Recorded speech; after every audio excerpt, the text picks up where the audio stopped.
Imagínate estar en los años 90, una época donde Ferrari dominaba el mundo de los superautos, Lamborghini representaba locura pura y Porsche parecía tener la ingeniería más perfecta del planeta. En esos años, las marcas italianas eran prácticamente intocables. Tener un Ferrari era símbolo absoluto de éxito. Escuchar un Lamborghini acelerando hacía que toda la calle se detuviera a mirar. Y Porsche era vista como la combinación perfecta entre lujo, velocidad y precisión alemana. Parecía imposible que alguien pudiera entrar en ese mundo y competir de verdad. Pero mientras todos miraban a Italia como el centro del universo automotriz, una pequeña compañía británica estaba preparando algo que cambiaría la historia para siempre. Esa compañía era McLaren. Y el auto que estaban construyendo no iba a ser solamente rápido, iba a convertirse en una leyenda. Todo comenzó con Gordon Murray, uno de los ingenieros más obsesivos y brillantes que existieron en el automovilismo. Murray no quería fabricar simplemente un deportivo bonito para millonarios. Quería crear el auto perfecto, una máquina que transmitiera sensaciones puras. Algo tan especial que hiciera sentir al conductor conectado completamente con la velocidad. Mientras otras compañías comenzaban a llenar sus autos de tecnología electrónica y sistemas automáticos, Gordon Murray pensaba exactamente lo contrario. Él creía que cuanto más conectado estuviera el conductor con la máquina, mejor sería la experiencia. Quería un auto que se sintiera vivo, un vehículo que obligara al conductor a respetarlo. Y justamente por eso tomó decisiones completamente absurdas para la época. La primera fue el diseño interior.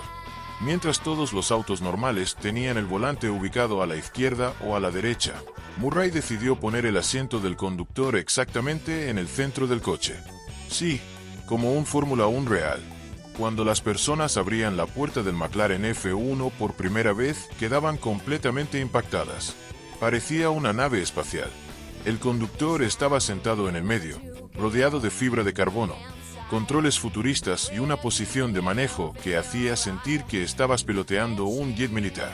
Los pasajeros quedaban ligeramente más atrás, como acompañantes de una máquina creada únicamente para velocidad extrema. Ese diseño convirtió inmediatamente al F1 en algo diferente a cualquier otro auto del planeta. Pero el interior futurista era solamente el comienzo, porque debajo de la carrocería se escondía uno de los motores más legendarios jamás creados. McLaren necesitaba un motor especial, algo capaz de transformar al F1 en una bestia inmortal. Así que acudieron a BMW Motorsport y les pidieron crear el corazón perfecto para su máquina. Y lo que BMW construyó fue una absoluta locura. Un motor V12 atmosférico de más de 600 caballos de fuerza. Hoy puede parecer una cifra normal comparada con hipercars modernos, pero en los años 90 era algo completamente salvaje. Y lo más impresionante era que lograba toda esa potencia sin usar turbocompresores. No había sistemas híbridos. No existían ayudas eléctricas modernas. Era pura ingeniería mecánica llevada al límite. Cuando el motor arrancaba, el sonido parecía despertar a una criatura dormida. Grave, metálico, agresivo y completamente distinto a cualquier otra cosa en la calle. Muchos periodistas describían el rugido del McLaren F1 como una mezcla entre un Fórmula 1 y un avión de combate. Pero Gordon Murray sabía algo importante. La potencia sola no bastaba.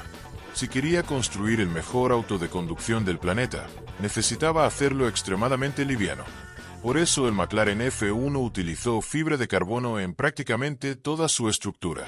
Hoy los hipercars modernos usan este material constantemente, pero en los años 90 era algo revolucionario. McLaren estaba utilizando tecnología de competición extrema en un automóvil legal para la calle.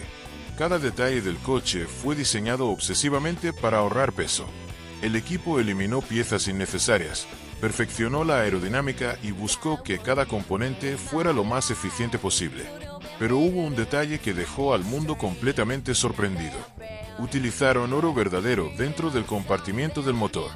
Sí, oro real. ¿La razón? El oro reflejaba mejor el calor generado por el gigantesco V12. Ese nivel de obsesión convirtió al McLaren F1 en algo casi irreal. No parecía un automóvil fabricado por humanos normales.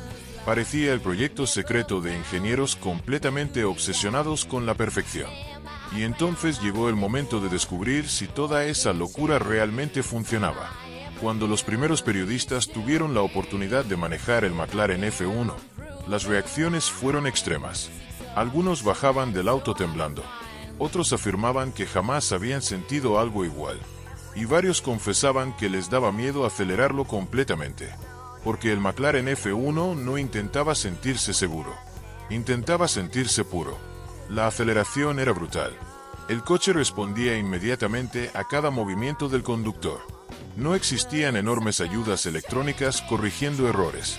No había computadoras salvándote cuando perdías el control. Si cometías un error, el auto no iba a ayudarte. Y justamente eso hizo que millones de personas comenzaran a obsesionarse con él. Porque parecía salvaje. En una época donde muchos fabricantes comenzaban a hacer autos más cómodos y fáciles de conducir, el McLaren F1 parecía un animal indomable. Y entonces ocurrió algo histórico. El McLaren F1 rompió el récord mundial de velocidad y se convirtió en el auto de producción más rápido del planeta. Superó los 380 km/h y dejó al mundo entero completamente impactado. Ferrari quedó en shock. Lamborghini no podía creerlo. Porsche entendió que acababa de aparecer una nueva bestia. Lo más increíble era que McLaren prácticamente no tenía experiencia fabricando autos de calle. Eran conocidos por dominar la Fórmula 1. Y aún así llegaron y humillaron a gigantes históricos en su primer intento. Eso convirtió al McLaren F1 en una leyenda instantánea. Pero junto con la fama también aparecieron los problemas. Porque el F1 era extremadamente difícil de manejar al límite. Muchos propietarios jamás se animaban a usar toda su potencia. Porque conducir esa máquina a velocidades absurdas requería reflejos perfectos, experiencia y muchísimo valor. Incluso pilotos profesionales afirmaban que el McLaren F1 exigía respeto absoluto. A altas velocidades, el coche parecía completamente vivo. Cada movimiento del volante, cada aceleración parecía una explosión de adrenalina. Y un pequeño error podía terminar en tragedia. Y justamente eso hizo crecer todavía más el mito alrededor del auto. Porque mientras muchos vehículos modernos intentan hacer sentir seguro al conductor, el McLaren F1 hacía exactamente lo contrario. Te recordaba constantemente que estabas manejando algo peligroso.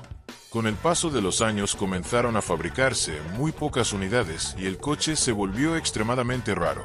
Millonarios y coleccionistas empezaron a pagar cantidades absurdas de dinero solo para conseguir uno.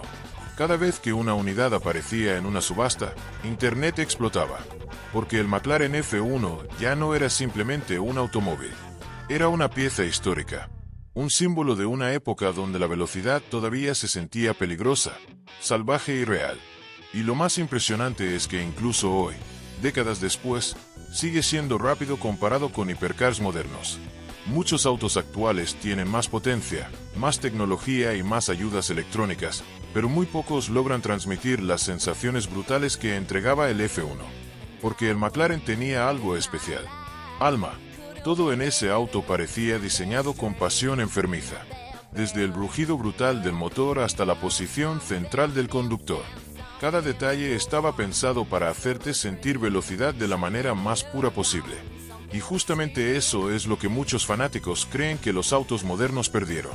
Hoy existen hipercars más rápidos, más tecnológicos, más extremos, pero muy pocos logran sentirse tan reales como el McLaren F1. Porque el F1 no dependía de pantallas gigantes, no dependía de inteligencia artificial, no dependía de modos automáticos ni asistentes electrónicos. Dependía del conductor, dependía del miedo, de la adrenalina y de la sensación brutal de controlar algo que parecía demasiado poderoso para existir. Y tal vez esa sea la razón por la que todavía sigue siendo considerado por millones de personas como el mejor superauto de todos los tiempos. No porque fuera perfecto, sino porque se sentía humano, salvaje, impredecible, brutal, como una verdadera leyenda sobre ruedas.